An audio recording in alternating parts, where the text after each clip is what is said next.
I walked outside that Tuesday morning with a coffee in my hand, still half asleep, and for a second my brain just refused to process what I was looking at, because where my driveway used to open out to the street, there was now a solid, smooth slab of fresh concrete, like someone had quietly erased my way in and out of my own house overnight. I remember actually laughing once, just a short, confused breath, like maybe this was some kind of mistake, maybe I was still dreaming, maybe I'd stepped into the wrong yard. But no, that was my garage, my mailbox, my truck sitting there trapped behind a clean gray wall that absolutely had not been there the night before.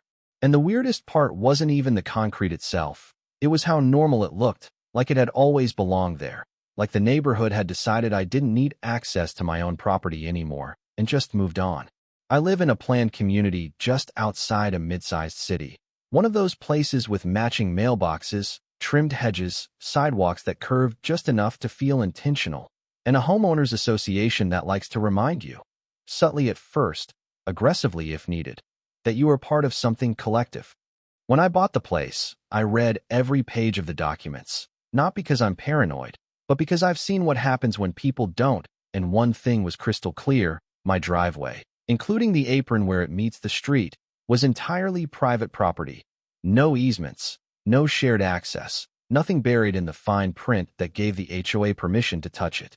For the first couple of years, things were fine, annoying sometimes, sure, emails about trash bins being visible too long, reminders about lawn height, but nothing that crossed a line. Then about 3 months before the concrete incident, the board announced a community enhancement project, which is HOA language for "we're about to spend your money and you're going to smile about it." They wanted to extend the sidewalk along our street so it would run continuously past the last row of houses, including mine. At first, I didn't think much of it. Sidewalks are normal, right? But when I looked at the plan they posted online, I noticed something that made my stomach tighten just a little. The proposed path cut directly across the lower edge of my driveway, like it didn't exist as a boundary at all. I sent a polite email that same evening, nothing aggressive, just factual. I attached a copy of my property survey, highlighted the driveway line, and wrote, "Hey, just so we're all on the same page, this section is private property, so any work that affects it would need my written approval." I didn't hear anything back for a couple days, which honestly wasn't unusual, but then I got a reply from the board president, a guy named Darren Cole, who had this way of writing emails that felt like he was talking down to you without ever raising his voice. His message was short, almost impressively so. "This is a board-approved infrastructure improvement. Individual objections do not supersede community decisions." I read that email twice, then a third time, and I remember leaning back in my chair thinking, all right, so that's the tone we're going with. I wrote back that same night, a little more direct this time, still professional, but not soft. I attached the deed, cited the exact clause about private ownership, and made it very clear that any construction touching my driveway without permission would be considered trespassing and property damage. I didn't threaten anything dramatic, no legal jargon overload, just a clean, documented objection. And then silence. No follow-up, no acknowledgement, no attempt to resolve it, just nothing. Weeks went by, and I started to think maybe they'd adjusted the plan, maybe someone on the board realized it wasn't worth the headache, and honestly, life moved on. Work got busy, I had family visiting, the whole thing faded into the background like one of those minor disputes that never quite turns into anything. Until that Tuesday morning. Standing there, staring at that slab of concrete sealing off my driveway, I felt this strange mix of disbelief and clarity, because in that moment, everything snapped into place. They hadn't ignored me. They had decided I didn't matter. I walked closer, crouched down, ran my hand along the edge where the new sidewalk met what used to be my driveway. The concrete was already set, not wet, not soft. This had been poured hours ago, probably late at night or very early in the morning when nobody would question it. No cones, no warning signs, no permit posted anywhere. Just a quiet, deliberate act. I pulled out my phone and started taking pictures, wide shots, close-ups, angles from the street, from the garage, making sure the timestamps were clear, and as I was doing that, my neighbor from across the street, Linda, stepped out onto her porch in a robe, holding a mug like she'd just settled in to watch whatever this was. "Did they seriously do that?" she called out. I looked up, half smiling, half stunned. Looks like it. She shook her head slowly. They were out here real early, like before sunrise. I thought it was just sidewalk work. Of course she did, because that's what it was supposed to look like. I stood up, took one more look at the concrete, and felt something shift inside me. Not anger exactly. Not yet, more like a decision settling into place. If they wanted to treat my property like it didn't belong to me, then we were going to find out exactly how far that logic could go. I went back inside, set my coffee down, and reached for my phone. And that's when I decided I wasn't going to argue about this. I was going to document it properly. I sat down at my kitchen table, the coffee I'd poured 10 minutes earlier now completely forgotten, and started making calls, not emotional ones. Not the kind where you vent or argue or try to get someone on the other side to admit they messed up. No, I went straight to the people who deal in facts. The county building department picked up on the second ring, and I kept it simple, gave them my address, explained that fresh concrete had been poured across a private driveway, and asked one question. Can you check if there's an active permit for that work? There was a pause, some typing in the background, and then the woman on the line said, No, sir. I'm not seeing anything filed for that location. Just like that, one clean answer that told me everything I needed to know. I thanked her, hung up, and wrote the time of the call down in a notebook I keep for home stuff, repairs, warranties, things like that. And then I added a new heading at the top of the page, all caps, driveway obstruction. Underneath it, I started listing everything: date, time discovered, condition of concrete, lack of signage, lack of permit. It might sound excessive, but when something feels off, documentation is the one thing that keeps it from turning into a he said, she said mess later. Then I stepped back outside, took a few more photos just to be thorough, and recorded a short video walking from the garage to the street, narrating what was visible. No access point, continuous concrete barrier, no construction notice posted, just facts, nothing dramatic. Linda was still out there, now fully invested. Leaning on her railing like this had become her morning show. You gonna call them? She asked. Oh, I will, I said, slipping my phone back into my pocket. But not first. She raised an eyebrow at that, like she could tell there was a plan forming.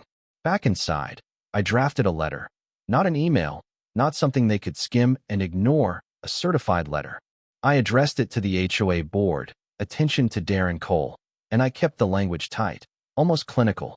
I stated that unpermitted construction had been performed on private property, that it had resulted in complete obstruction of access to my garage, and that they were required to remove the concrete and restore the driveway to its original condition within 72 hours of receipt.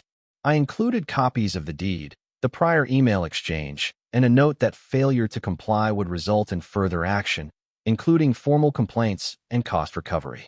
No threats, no emotion, just a clear line in the sand. I printed it, signed it, drove. Well, actually, I had to walk to the nearest shipping office and send it certified with delivery confirmation.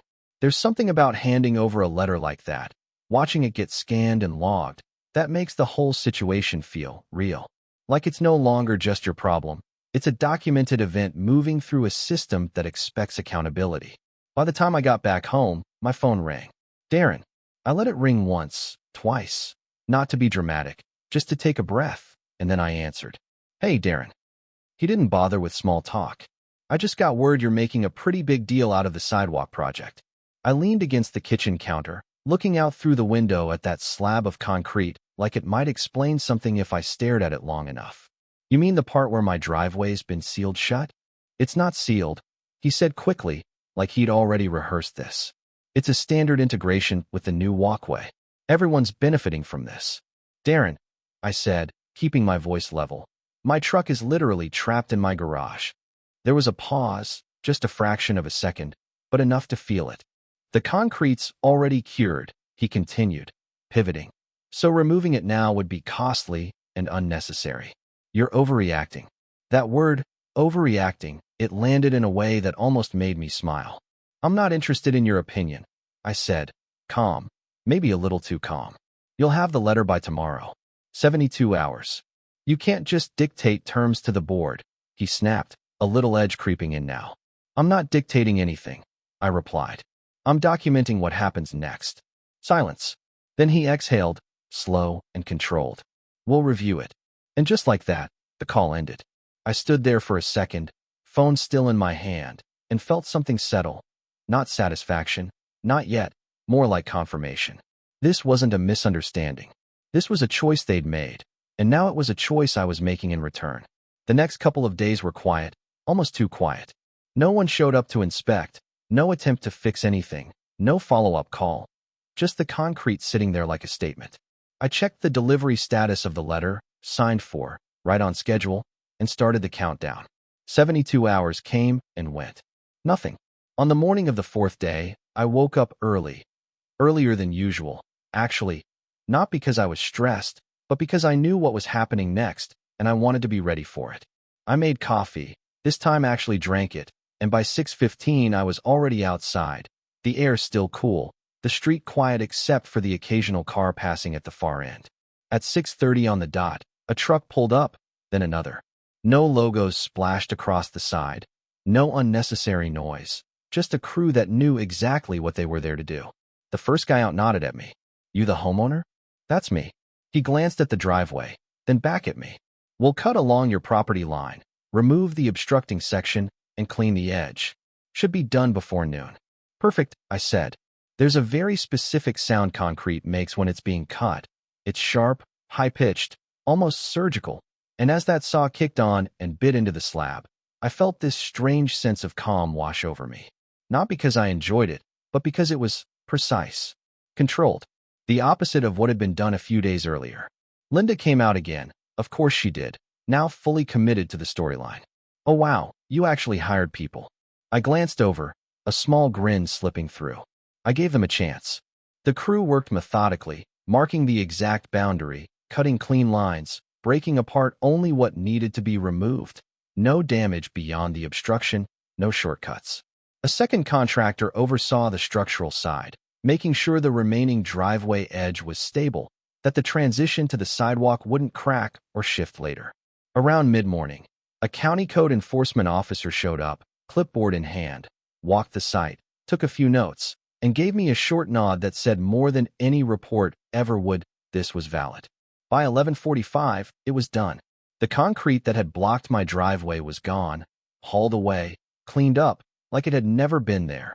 Except now, the line between my property and theirs was unmistakably clear. I stood there for a moment, looking at the open path from my garage to the street, and let out a slow breath I didn't even realize I'd been holding. But the part that really mattered hadn't happened yet. Because fixing the driveway was one thing. Making sure they understood what it cost them, that was something else entirely. By the time the crew packed up and the last chunk of concrete was hauled off, the street looked almost normal again, like nothing had happened, like the past 4 days hadn't quietly redrawn a line that had always been there, but never really tested. I stood at the edge of my driveway for a while, just looking at that clean cut where the new sidewalk stopped and my property began. It wasn't dramatic, it wasn't loud, but it was exact, and there's something satisfying about that kind of precision when everything leading up to it felt so deliberately careless. The foreman walked over with a clipboard, ran me through what they'd done. Cut line aligned to the surveyed boundary, obstructing section removed, debris cleared, edge reinforced to prevent future cracking. Simple, clean, professional. I signed off, thanked them, and as they pulled away one by one, the quiet came back, the kind of quiet that makes you aware of how much noise had been sitting just under the surface the whole time. I didn't celebrate.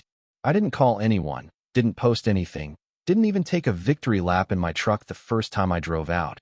Although I'll admit, when I backed out of the garage later that afternoon, there was a small moment, just a second, where I paused halfway down the driveway and thought, yeah, that's how it's supposed to work. But like I said, fixing it was only half of it. That evening, I sat back down at the same kitchen table, opened up my notebook, and started putting numbers together. The concrete cutting crew, the structural contractor, debris removal, permit application, because yes, I went ahead and filed one to close out the violation they created, everything itemized, documented, attached. No rounding down, no neighborly discount, just the exact cost of restoring what never should have been touched in the first place. It came out to a little over $6,000. I compiled it into a clean invoice packet, included copies of receipts, the code enforcement reference number, and a short cover letter that read, in part, Enclosed are the documented costs incurred as a direct result of unauthorized construction performed on private property under the authority of the association. Payment is expected within 30 days. Again, no emotion, just facts moving forward. Now here's the part people always ask about. How do you charge an HOA for something like that? The answer is, you don't exactly charge them the way you'd send a bill to a neighbor. You leverage the structure they operate under. The association had already been flagged by code enforcement for unpermitted work, and the fastest way for them to resolve that violation, without escalating into fines or legal exposure, was to accept the corrective action I'd taken and reimburse the cost through their operating account. It wasn't revenge, it was the cleanest path available to them, even if they didn't like it.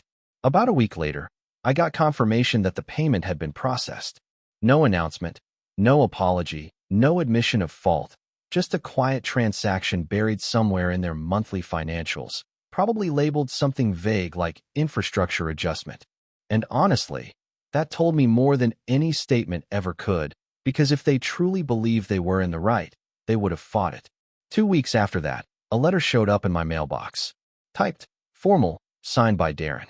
I opened it standing right there by the curb, reading it once through without reacting, then again a little slower.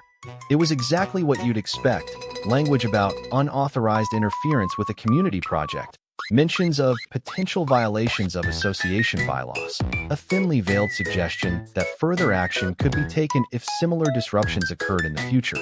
I remember actually letting out a quiet chuckle, not because it was funny, but because it felt predictable, like the last move in a game that had already been decided. I didn't write back, didn't call, didn't email, didn't engage. I took the letter inside, placed it on the table, and forwarded a copy to my attorney with a short note, "For your records." That was it. No escalation, no argument, just a shift into a space where the conversation, if it continued at all, would happen somewhere more structured than a back and forth between two people who clearly weren't going to agree. And then things got quiet. Not the uneasy quiet from before, not the kind where you're waiting for the next move. Just normal, everyday quiet. The kind where the trash trucks come on schedule, the sprinklers kick on at dusk, and nobody touches your driveway. I started noticing small changes, too. Not official ones. Nothing you could point to in a newsletter or meeting minutes, but subtle. The way board communications got a little more detailed, a little more cautious, permits mentioned where they hadn't been before, property boundaries acknowledged in ways that felt intentional.